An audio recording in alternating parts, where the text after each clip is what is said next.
નમસ્કાર મિત્રો, યોજનાની માહિતી યુટ્યુબ ચેનલમાં આપનું સ્વાગત છે. મિત્રો, આજે આપણે માહિતી મેળવશું ખેતીની જમીન ખરીદવા માટે સહાય, જેમાં યોજનાનો હેતુ છે અનુસૂચિત જાતિના ઘણા લોકો ખેતમજૂરી કરે છે જેને નિર્ભર છે. આ જાતિના લોકોને ખેતીની જમીન ખરીદી કરીને જાતે ખેતી કરી આવકમાં વધારો કરી શકે તે આશયથી ખેતીની જમીન ખરીદવા માટે અરજદારને એકર દીઠ ₹1,00,000 અને વધુમાં વધુ 2 હેક્ટર માટે ₹2 લાખની નાણાકીય સહાય યોજના આપવામાં આવે છે. આ યોજના શરૂ થઈ 1986માં. તેના પાત્રતાના માપદંડો વિશે આપણે માહિતી આપીએ તો વાર્ષિક આવક મર્યાદા ગ્રામ્ય વિસ્તાર માટે હોય કે શહેરી વિસ્તાર માટે 6 લાખથી વધુ ન હોવી જોઈએ. સરકારી સહાય બાદ કરતા જે લાભાર્થી જમીન ખરીદવા સક્ષમ હોય તેને જ લાભ મળવાપાત્ર છે.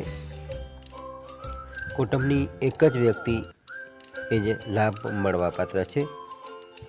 સરકારી સહાય મળેલ જમીન લાભાર્થી 15 વર્ષ સુધી બિન વેચાણને પાત્ર રહેશે. સરકારની સહાય મળેલ જમીન લાભાર્થી વેચી શકશે નહીં. લાભ મેળવવા લાભાર્થી ખેતમજૂર હોવું જરૂરી છે. આ યોજના હેઠળ સરકારશ્રીની જમીન ખાનગી વ્યક્તિ પાસેથી ખેતીની જમીન ખરીદવા માટે સહાય મળવાપાત્ર થશે. મિત્રો, સહાયનું ધોરણ છે એકર દીઠ ₹1,00,000, વધુમાં વધુ 2 હેક્ટર માટે ₹2 લાખ નાણાકીય સહાય આપવામાં આવે છે. મિત્રો, હવે આનો કંઈક ફોર્મ આ રીતનું છે, જે તમારે ફોર્મ જોઈતું હોય તો આપ કોમેન્ટ બોક્સમાં અમને કોમેન્ટ કરજો અથવા અમારી લિંક આપેલી છે એ લિંકથી અમારી સાથે જોડાઈ જજો. મિત્રો, આ છે એમનું ફોર્મ, જે ફોર્મમાં સંપૂર્ણ વિગત ભરી અને સાથે ડોક્યુમેન્ટ જોડી અને તમારે ડોક્યુમેન્ટ અમને આ અરજીમાં ભરી અને નજીકના સમાજ સુરક્ષા શાખામાં જમા કરાવવાની રહેશે.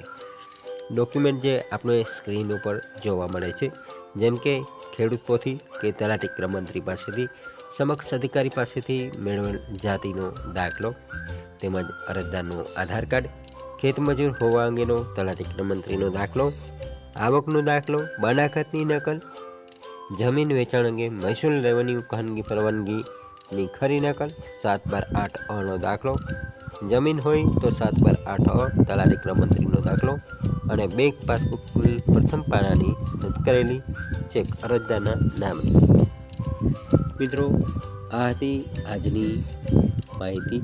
આવી જ માહિતી મેળવવા માટે આપ હજી સુધી અમારા ચેનલને સબસ્ક્રાઈબ ન કર્યું હોય તો સબસ્ક્રાઈબ કરી લેજો અને બાજુમાં આપેલ બેલના બટનને દબાવી દેજો, જેથી આપને અવનવી માહિતી મળતી રહે. તો ફરી મળીશું આવી જ માહિતી લઈને. ત્યાં સુધી મને રજા આપશો. જય હિન્દ, જય ભારત.